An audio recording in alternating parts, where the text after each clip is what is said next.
Good morning everyone! We're here at Tagaytay sa Green ATS Restaurant. So, today is Saturday. So, ito lang yung time namin to band together at gumala. Kasi namantala na namin habang maganda rin ang panahon. So, ngayon, magpa-brunch kami dito sa, again, Green ATS Restaurant. Ito yung isa sa mga famous restaurants here in Tagaytay, along Tagaytay Road lang. So, and then, syempre, itong pwesto namin ay overlooking ng ating Taal Volcano. So, ito siya.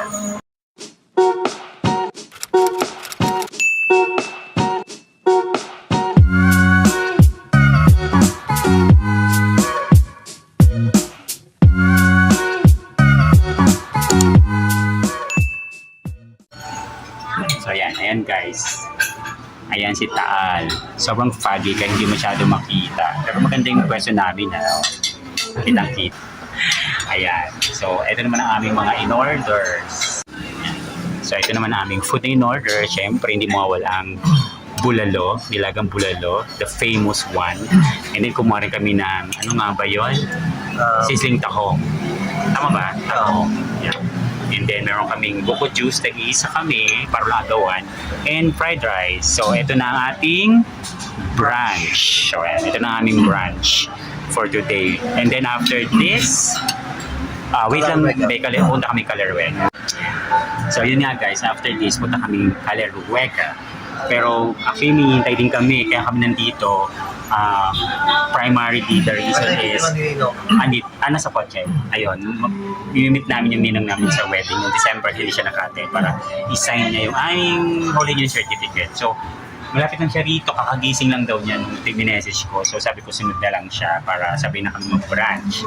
So, yun, so habang naghihintay kami sa kanya, kakain muna kami, ayan. Kasi gutom na kami. So, let's eat. Oo nga, no? Ayun. Siyempre ang ating bulalo ay hindi mawawala. Mainit pa siya, mainit. Sobrang init. Galang pa rin.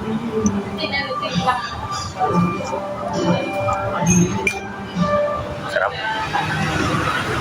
Grabe, kapag may hypertension ka rin, ito pwede nang mag-anli bulalo ng ganito.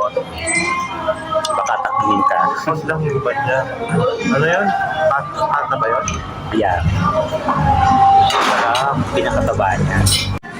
Ayan guys, si bulalo. At syempre masarap dyan, meron pang sausawan na toyo with calamansi and sili. Wala, hindi yata nagsili ngayon. Ayoko, tubo ako. So ayan ang kanyang ano. Sarap. Sarap siya. First time mo rito diba sa Green ATS? Oh, how's the food so far? Yung bulalo nila, sarap. Mukhang parami ka ng kain ngayon na. Kulang.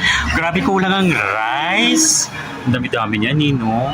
O may ataking ka ng hypertension mo. Sa bagay, may gamot ka mandala. Wala. Wala kang dalang gamot? Meron. Wow, ready. Ready po siya. Ayan. Sige, so habang nintay namin, si Ninong Jerry, kain muna kami guys.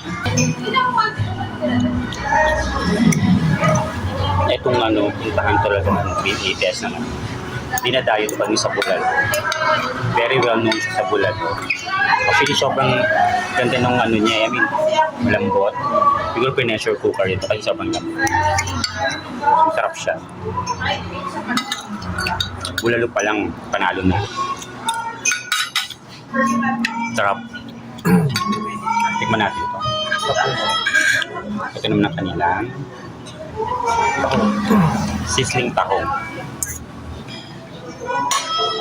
Tingnan natin.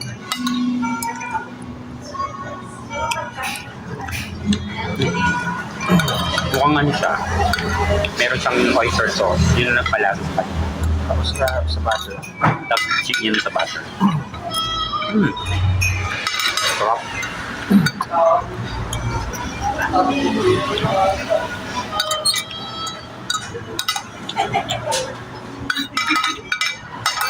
Ay, parang gutom na gutom ako. Bilis ng biyahe natin Wala pang 2 hours, 1.5 hours. Traffic lang sa SLEX. Siguro dahil Sabado. Nag-out of town karamihan. O kain pa. Huwag pa tayong kanin. Group lang. So mamaya Lomi naman daw sa Batangas. Tapos magkakalaraway ka kami. Hindi pa kami tapos kumain. Di ba pagkain na ganda iniisip. Susunod naman. Tulong ko na tao. Ako rin. Si Tito, ay Tito. Okay, ito tingnan naman niya. Pwede mo. Laki eh. Ayun na. Ano yun guys? Ito rin natin na.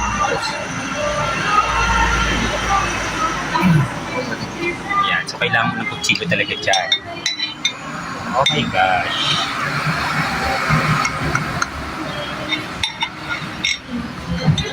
Patok-patok.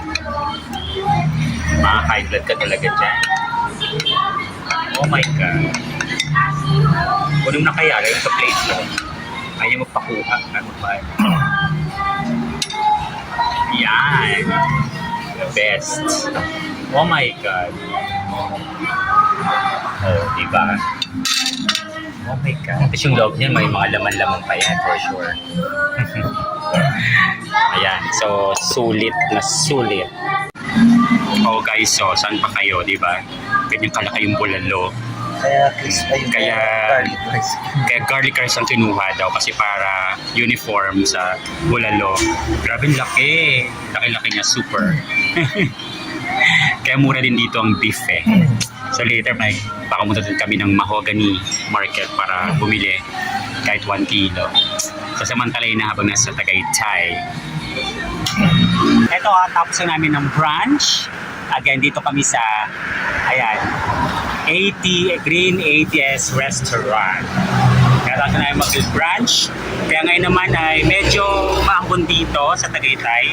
So ang next stop namin ay punta kaming Caleruega. Hindi nakapunta si Ninong Jerry kasi kakagising lang. Pero baka later, bago kami bumalik ng Manila, dadaanan namin siya ulit. So, dito na ako sa kotse. At syempre ako ang designated driver for the day. Ayan, pupunta kami ng Caleruega naman.